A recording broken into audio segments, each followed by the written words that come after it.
welcome to Future Focus. I'm Gregory Golda here at the podcast suite at the Martire Center at Sacred Heart University. Today, I'm accompanied by Professor Todd Barnes, who is an accomplished filmmaker, educator, and artistic director with a diverse career spanning across multiple disciplines in the media and entertainment industry. Currently, he serves as the chair of the Department of Media and Performing Arts and artistic director at Sacred Heart University School of Communication and Media Arts, where he's been a key figure for over 9 years. In addition to his academic role, Barnes is an experienced filmmaker, producer, and director with credits in both feature films and television. Today, we look at how AI impacts filmmaking and education. Welcome, Professor Barnes. So I brought you in because the theme of this is talking about AI in an academic setting and a creative setting, because what we do on the production side and history and theory too, we have creative elements to everything we do. So knowing what you know at this point about publicly available AI, which has been about 2 years in our life and right in our faces. Yeah. So where are you when it comes to the academic use of AI? Yeah. Well, in production courses, I think it's a little bit less critical than it is in like the writing courses, because they have to generate their own video footage and stuff like that. So I think I'm probably a little bit behind. One of the interesting things I had early on was I had one of the students who a couple years ago was into AI, was in my production class, and we were doing a narrative film part of it. And he was like, can I actually have a AI generate the script? And I was like, that's a cool idea. I'd never seen that before. And so he started by doing that. And then we kind of followed it further. He was trying to get it to generate images based on the script, which was really rudimentary then. Right. And I haven't had a student want to do exactly that since then, but obviously the video has gotten a lot better. And I'm interested to see, what people do with that, because it's just another tool that I think people are going to eventually use. And I think it's worth experimenting with. We started doing that this semester and last semester in my Democratic Technologies class, looking at AI and how to take an idea, expand it, visualize it, add audio, music, things like that. Yeah. And I think overall, what we found out is there's a lot of promise about it, but there's also a reality, an economic reality. And if you want anything of quality, you're going to have to pay. Then you're going to pay for generation time. And so it's not quite as free as they make it seem. Yeah, I mean, it's certainly on like the visual effects side of things too. Like that's always been a super expensive part, and there's a reason. It's because it's meticulous and you have to have a lot of experience. So AI is not good at doing that yet, but you can see what it can do. And like even for myself, I write screenplays, and like I fed ChatGPT an idea of something I was working on, and it wrote a really terrible screenplay. But it had a scene where, the main character didn't get what they wanted, which I didn't have in there. And I was like, that's kind of a good beat. Good catch. So like that there's really useful in that way. It's like being in a room with somebody, we do writing rooms. We're always showing other people. So all those ideas are useful. I wouldn't go and make an AI script, but I would take an AI script and use it and be like, I didn't have that idea. And so. Have you worked that into any of the classes yet for that self-reflection process? It's a good idea. I haven't. I've only done it for students who showed an interest. I just said like, yeah, cool, do it for you. But I haven't from the top down going, hey, let's look at this. It's kind of a good idea, even just in the format, right? Because I'm in like very beginning production class. I'm like, this is how you write a screenplay. You hit tab this many times, and this is the character, and this is the dialogue. Right. And the AI will do that and then screw that up too. So that's another good example of being like, it's having, hallucinations, and this is how you can check. And so it's a good way of showing structure. So I probably should do something more like that. I've thought about it, but I just don't include it like overtly yet. In your workflow, your personal workflow, you said you just kind of toyed with it. Do you see it becoming part of a structure of your work? I mean, another cool tool. Like I've been making films long enough that like all the cool tools eventually land in your lap. But like when I started making movies, no one colored their own movie. You had to go to a post house and have it colored. And that guy or woman, all they did all day long was run these wheels, and they're super genius at it. And so that's how I came up. And now you're expected to do it yourself, and no one's any good at it. And those people are still good at it. And so like being a DJ. Yeah. So like AI is like kind of can help you be the crappy color person that you can be, but not be the expert anyway. So like I'll use it in my life just to move me along, but you still it's almost a perfect example of like, when you need an expert, this is the worst thing. Like, it's not going to help you really at that point. That's a great insight. Yeah. Yeah. So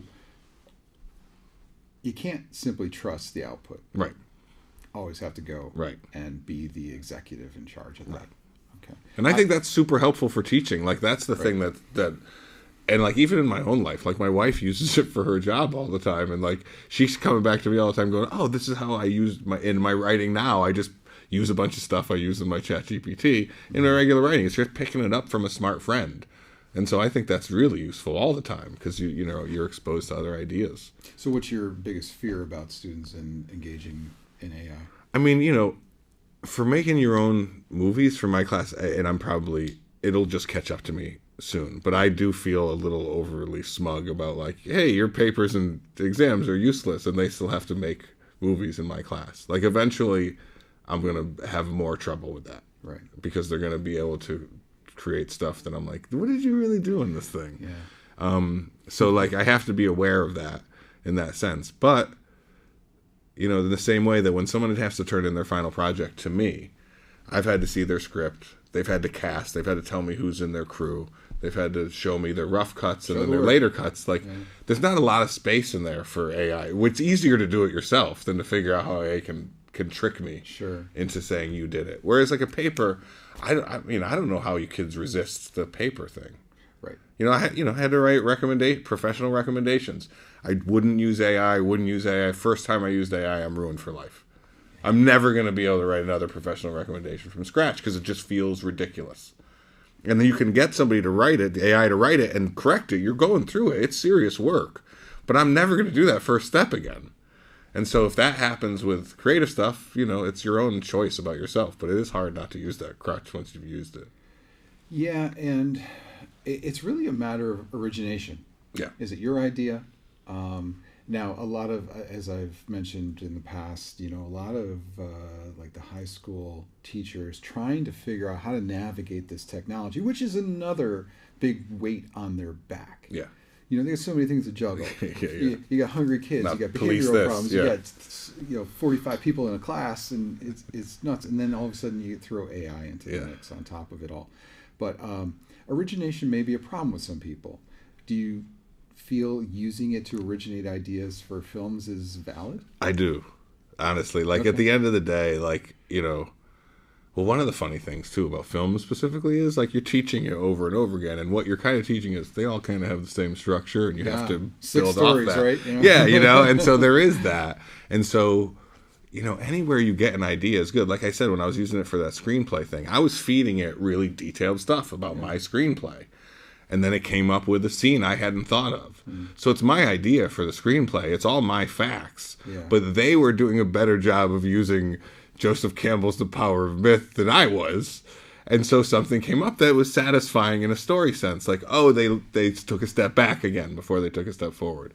And so for me, and at least in my specific thing, yeah, I have no problem with that. That's my origination. And then I just had a buddy here, you know, who said, what about this? So that's all great for me. Especially because it's so crap if you don't do any more work on it. It feels a little safe in that way. Yeah. Like the idea that, you know, Hollywood struck because they don't want AI to write their scripts. It's like, yeah, you know, but it's at least now, even if it wrote the first script, you still need a group of people who know how scripts are written to fix the script. And if that's less people, then that's a technology problem we all have forever. But it's not a terrible thing. It doesn't ruin the whole idea of script writing, because it's just part of the same thing. It's just a different addition to it. It seems to me, too, that the people with the money in Hollywood are going to be looking at that and saying, hey, if you could shave $10,000 off this writing process, we're going to use this. Well, and that's one of the other things, too, is like, what's good and what's bad. So the democratization of film, right? When I started, you had to get film, you had to rent huge equipment. So now all that stuff is a little bit easier, and that's all really good. But at the same time, maybe you don't get as good stuff as you did before. And I think that can happen with these kind of technologies too. It's just, you know, more people can do. So like, for example, what's super complicated and expensive for me? A little bit of touching up. Like I made a music video years ago where somebody had a blemish and we wanted to take that off. that was really expensive. Like we had to ask somebody to do it at night and stuff like that because it was moving and the camera was moving and they had to track it. Obviously, you can do that kind of stuff now, but it was just really expensive back then. And now that would be really easy. And in the same way, like AI can help people who can't achieve things. Like, oh, I need a car crash. Right. And it's dangerous to fake a car crash, and it all looks fake if you don't. But what if I can take the car I'm using for my movie, that's a picture car, and feed that into a thing, and they can give me a split second, 30 frames of something, of a car crashing. That's great. Those guys have now, for no money, have made the audience feel like the car crashed. Whereas every other time we're all trying to do these little nonsensy things. So that's great because it's helping them move up a level. And they were never going to hire the crew of people that were going to do it. But does that mean that those people don't get hired down the line? That's the problem. Like, I want people to have jobs more than I care if movies come out. For me, it's more about the jobs than the art. I just think we all need to do something. Making movies is cool. Getting rid of people's jobs is the worst possible idea. Like, what are we going to do with our time once the computers are making the movies? Boy, you know what's really interesting, Todd, is I just had a different interview with another professor in another field, and it's all the same when it comes to the structure of the process and then how AI is supposed to fit into it. And the biggest fear everybody's got, jobs. Don't lose this person, don't do this, right. Don't lose the creative humanity of this thing, So no matter what endeavor it is, having this AI, I think, is really a part of figuring out where the out of bounds markers are. And I think that's what you're doing. And how do we get students to appreciate that? Like, cherish the time they have with humans versus with the algorithmic reprocessing and all that stuff. Yeah. What are you saving time to do? Yeah. Where do you put your energy? Yeah. Where do you put that energy? That's really interesting.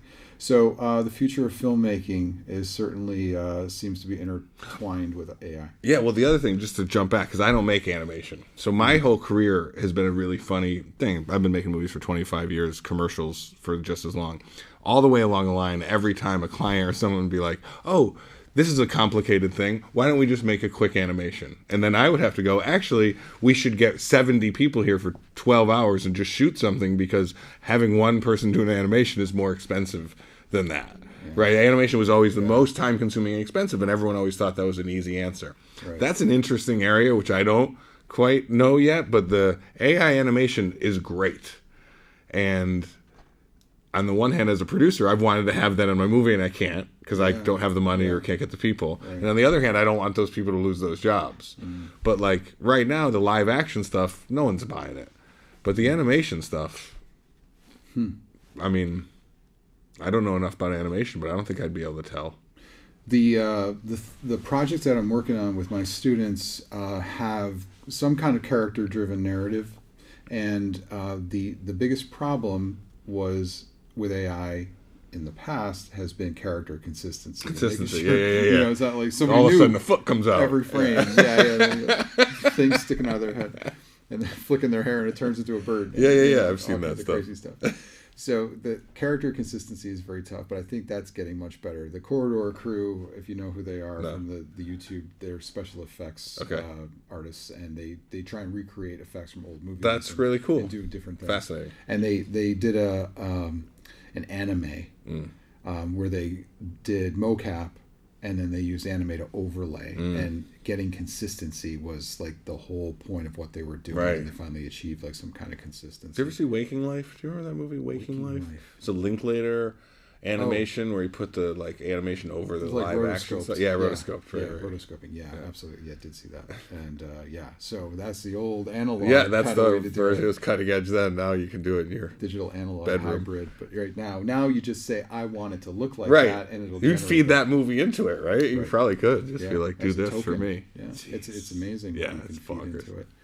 Recapsulating that final thought, the future of film is definitely intertwined with AI, you think? Yeah, I mean, especially low budget. Like at the high end, I think you're still kind of, you're going to need those people, and they make better things and all that. But the democratization part, which has been happening my whole life, this is the biggest leap, because it's just totally out of your reach stuff that now you can just add in. Even if it doesn't look right, it doesn't really matter. If you have the suspension of disbelief going, no one cares. They're like, oh, that's the car crash scene. You might think for a second it's AI, but it's already a low-budget movie. We're not trying to fool you. And you were going to use stock footage on that anyway. Exactly. Or we were going to get 3 friends out and hit the brakes going a half a mile an hour, and then we were going to have the car stop and someone was going to jump on the hood, and it's not good. We've done it, man. Everybody does the same thing. Safe, a little bit realistic, but, no good. Right. So, yeah, that's good for that. Well, I really appreciate your time, and thank you for coming on to the podcast show here. Anytime. Thank you for joining us today. I hope you found it interesting and informative, and thank you to our special guest, Professor Barnes, for joining us here at the Martire Center at Sacred Heart University. I'm Gregory Golda. Thanks for watching.